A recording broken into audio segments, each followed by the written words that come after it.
নমস্কার, আমি doctor Naren Pandey, allergy asthma সেন্টারের পক্ষ থেকে। আজকে আমরা যেটা আলোচনা করতে চলেছি, এই বৃষ্টিকালে প্রচুর অ্যালার্জিক সমস্যা হয়। যারা অ্যালার্জি নিয়ে কষ্ট পান, এই বৃষ্টির সময় খুব বৃদ্ধি পায়। এটার কারণ কি? আপনারা যারা নতুন বন্ধু এসছেন, ওনাদের অনুরোধ করব, ভিডিওটা পছন্দ হলে লাইক করবেন, সাবস্ক্রাইব করে যাবেন, আর শেয়ার যদি করেন, অনেক মানুষ যারা জানেন না ওয়াকিবহাল হবেন ওনারা। এবং পূর্ণ বন্ধু যারা লাইক, সাবস্ক্রাইব, শেয়ার, কমেন্ট করছেন, ওনাদের অনেক অনেক ধন্যবাদ। আর যদি শেয়ার না করে থাকেন তাহলে একটা শেয়ার করবেন, আর সাবস্ক্রাইব যদি না করে থাকেন তাহলে সাবস্ক্রাইব করে যাবেন। এই বৃষ্টি বাদলা হলেই অ্যালার্জিক ম্যানিফেস্টেশন, অ্যালার্জিক প্রবলেম যাদের হয়, তাদের সেই অ্যালার্জিক প্রবলেমটা কিন্তু প্রচুর পরিমাণে বৃদ্ধি পায়। এবার বৃষ্টি হলে মানুষ ভাবে অ্যালার্জিক প্রবলেম কি কি আছে। গায়ে চুলকানি হওয়া, দাগড়া হওয়া, হাঁচি হওয়া, অনবরত নাক দিয়ে জল পড়া, দমের কষ্ট হওয়া, এই সমস্ত কিন্তু অ্যালার্জির ডোমেনেই পড়ে। তো এই সমস্যাগুলো কিন্তু সেই সময় বৃদ্ধি পায়। এবার যখনই বৃষ্টি হয় তখনই আমরা ভাবি, যেহেতু বৃষ্টির জল ঝরেছে প্রচুর, তার জন্যে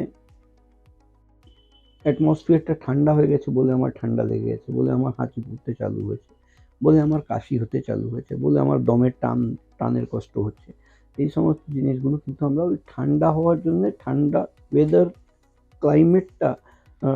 ক্লাইমেটের টেম্পারেচার কমে গেছে বলে আমরা অনুমান করি যে এর জন্য কিন্তু আমার এই সমস্যাগুলো বৃদ্ধি পেয়েছে।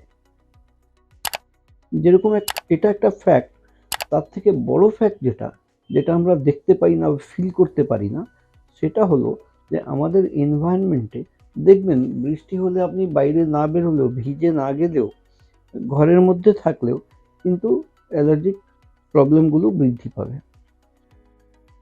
তার পিছনের যে কারণ একটা আছে, যেটা আমরা দেখতে পারি না, ফিল করতে পারি না, বুঝতে পারি না, সেটা হলো আমাদের যে নিঃশ্বাস প্রশ্বাস আমরা নিই আর ছাড়ি, সেই নিঃশ্বাস প্রশ্বাস নেওয়া ছাড়ার সঙ্গে সঙ্গে প্রচুর পরিমাণে ডিফারেন্ট এনভায়রনমেন্টাল পলিউটেন্ট আমাদের শরীরে প্রবেশ করে।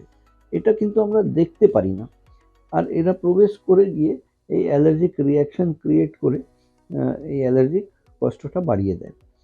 যেরকম বৃষ্টি বাইরে হচ্ছে, সেই শাওয়ারিং, এই যে বৃষ্টির জলগুলো পড়ছে, সেরকমই আমাদের অ্যাটমসফিয়ারে প্রচুর পরিমাণে প্লান্টস আছে, গাছগাছড়া আছে। এই গাছগাছড়ার উপরেই অনেক ঝাঁকন টাকন হয়। এই ঝাঁকন হওয়া বা শাওয়ারিং হওয়াতে যত প্লান্টসের আনবাউন্ড পোলেন্স আছে, যে গাছগাছড়ার রেণু আছে, সেই রেণুগুলো কিন্তু অ্যাটমসফিয়ারে ডিসপার্স হয়ে যায়। সেগুলো কিন্তু আমাদের নিঃশ্বাসের সাথে ভেতরে প্রবেশ করে, আমরা সেটা দেখতে পারি না।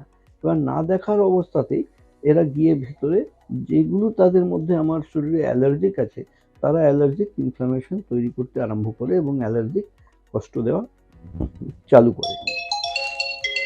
সলিউশন কি আছে?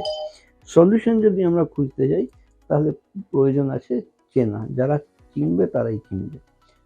অর্থাৎ মডিফাইড স্কিন প্রিক টেস্ট করে চিহ্নিত করা যে কোন কোন জিনিস থেকে অ্যালার্জি হচ্ছে। এই মডিফাইড স্কিন প্রিক টেস্ট যদি করান, তাহলে আপনি বুঝতে পারবেন কোন কোন জিনিসে কত পরিমাণে শরীরে অ্যালার্জি হচ্ছে। তার বিরুদ্ধে স্পেসিফিক ভ্যাকসিন, ইমিউনোথেরাপি ভ্যাকসিন নিলে কিন্তু এর সলিউশন পাওয়া সম্ভব। আমাদের এখানেও এই পরিষেবা অ্যাভেলেবল।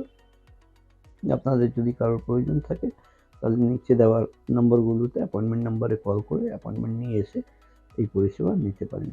আজকের মতন এখানেই শেষ করলাম। আমি doctor Naren Pandey, allergy asthma সেন্টারের পক্ষ থেকে। আপনারা ভালো থাকুন, সুস্থ থাকুন।